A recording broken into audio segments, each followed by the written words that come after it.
바퀴는 지구의 역사와 함께 해왔습니다. 지구가 몇 개의 대륙으로 분리되면서 바퀴의 조상들도 갈라지기 시작했습니다. 어떤 것들은 사라지고 어떤 것들은 진화를 거듭했습니다. 현재 약 4,000종의 바퀴들이 있지만 매일 40종의 바퀴들이 새로 발견되고 있습니다.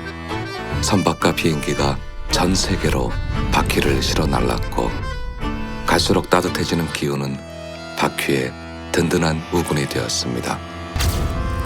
88 올림픽 이후 빠르게 퍼져나간 우리나라의 가주성 바퀴는 현재 4종입니다. 남부지방에만 있던 미국 바퀴가 서울에서도 흔할 정도로 열대성 바퀴는 빠르게 퍼지고 있습니다. 바퀴라는 이름은 굴러가는 차 바퀴에서 유래된 것으로 보입니다. 바퀴의 옛말인 박회, 바퀴는 수레바퀴의 옛말과 똑같기 때문입니다. 바퀴를 봤을 때는 그들이 그 빠르게 걷는, 그러니까 도망치는 그런 모습을 보면 마치 그 납작한 것이 굴러가는 듯한 모습하고 같아요. 그래서 이것이 바퀴, 그 수레바퀴와 같은 그러한 거에서 어원이 오지 않았나라는 어떤 그 추측을 했고요. 수레바퀴처럼 빠른 벌레. 옛 조상들의 눈에도 바퀴가 빠르긴 빨랐나 봅니다. 이름 그대로 바퀴는 빠릅니다. 초당 1.5m, 전속력으로 달리면서도 일정한 자세를 유지합니다.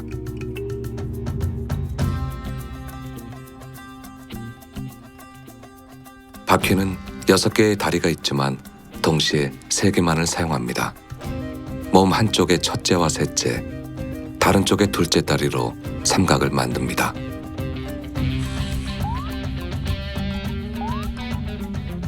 중력의 중심이 다리의 지지 범위 안에 있기 때문에 달리면서도 비틀거리지 않고 언제 어디서나 멈출 수 있습니다.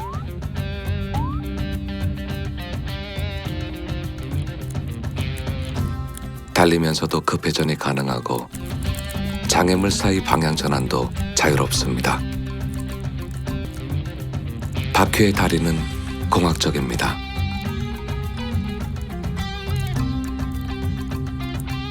발끝에 달린 2개의 갈고리 발톱은 몸을 당기는 고리 역할을 합니다.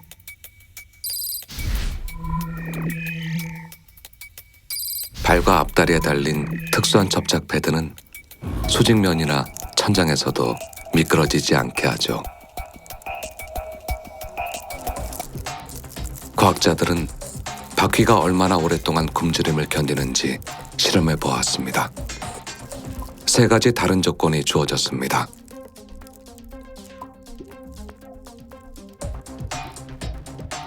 아무것도 주지 않은 바퀴들은 2~3주가량을 버텼습니다. 물기가 전혀 없는 마른 먹이만 준 바퀴들도 비슷한 시간을 버텼습니다.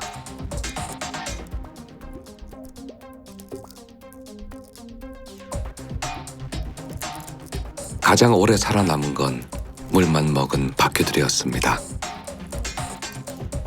먹이보다는 물이 가장 중요했습니다.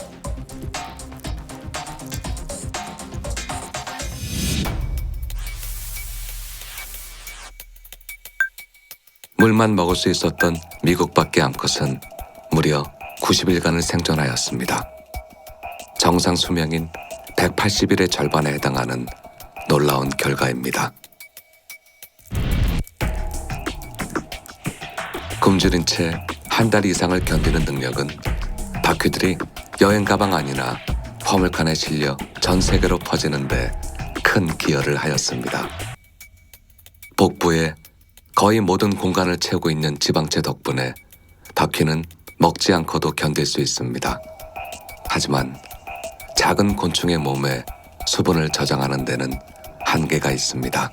그 수분의 저장이 굉장히 필요하기 때문에 심지어는 호흡할 때도 내뿜는 그 속도와 들이마시는 속도가 다릅니다. 그러니까 내뿜을 때 훨씬 더 빨리 내뿜어요. 수분을 덜 증발시키기 위해서.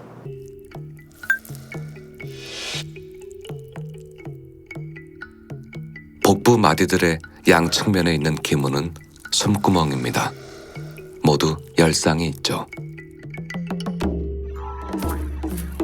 외부에서 들어오는 공기가 근육까지 전달되는 동안 수분 손실이 최소화되도록 바퀴의 몸은 작고 길게 진화되었습니다.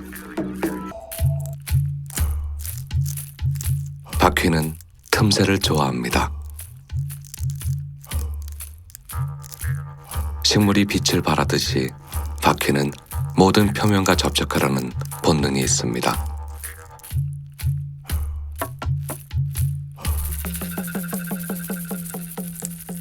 기름기가 흐르는 납작한 몸은 이 욕구에 맞추어 진화한 결과입니다. 지방채로 가득 찬 배가 쿠션 역할을 해서 몸 두께를 3분의 1로 줄일 수 있습니다. 등과 배 밑에 공간이 전혀 없어도 다리를 옆으로 최대한 펼쳐 빠져나옵니다.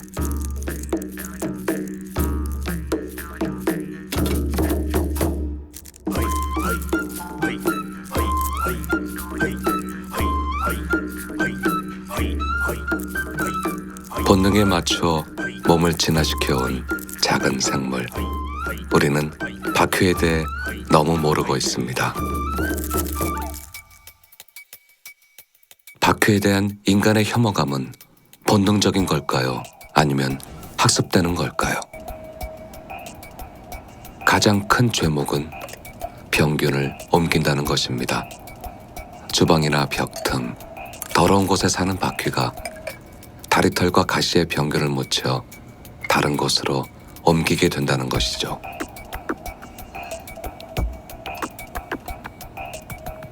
실제 바퀴의 다리에는 얼마나 많은 균이 묻어 있을까요? 잘라낸 바퀴다리에서 균들이 자라기 시작합니다.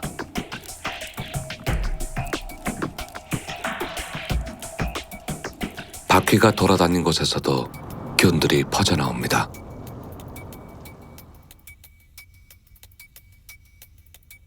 그게 죄라면 파리하고 비교할 수 있느냐?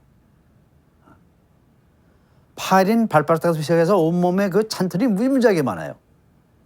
그러니까 세균이 붙을 수 있는 면적이 바퀴 그 다리에 몇 개나 있는 가시의 면적하고 비교하면 이게 천문학적 차이가 난다고. 근데 파리는 상당히 습관화돼가지고 그냥들 넘어가고 저 오래간만에 그 가시털 몇 개 가진 놈 보고 저놈이 저게 원흉이라고 생각들 한다고. 무엇이 더 해로운지는 알 수 없지만 사람이 만진 바퀴는 반드시 몸 청소를 합니다. 평소보다 훨씬 격렬하게.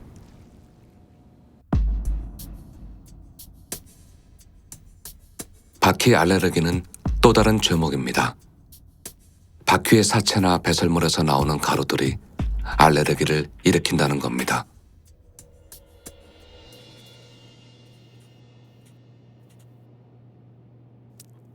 가장 흔한 실내 바퀴인 독일 바퀴와 미국 바퀴의 시약으로 피부에 자극을 주고 15분간 관찰합니다.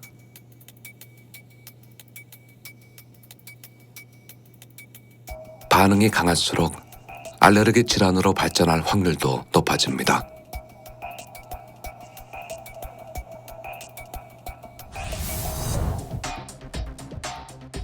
바퀴는 진먼지 진드기, 꽃가루 등에 이어 5번째인 3.5% 정도가 나왔습니다. 진먼지 진드기만큼 심각하지 않고 바퀴 단독으로 알레르기를 일으키는 경우도 드물었습니다. 바퀴는 너무 큰 미움을 받고 있는 건 아닐까요?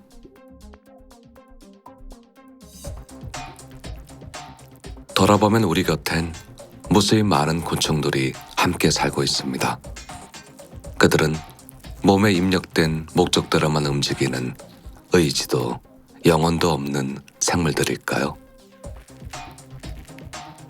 인간의 이성은 곤충에 비해 절대적으로 우월할까요? 수억 년 진화의 역사를 거쳤을 그들을 마주할 때에도 우린 그저 한마디면 충분합니다. 해충. 누에는 익충입니까? 해충입니까? 분명히 남 입장에서는 해충이었어요. 인간의 욕심이 뇌를 이용하니까 그때서 익충이 된 거예요. 그건 목적에 따라서 항상 그 바뀐 거예요. 그러니까 우선 우리가 쟤는 해충이다. 이 개념을 좀 우리 머릿속에서 좀 지워버려야 그러고 나면은 좀 생각이 달라질 거예요.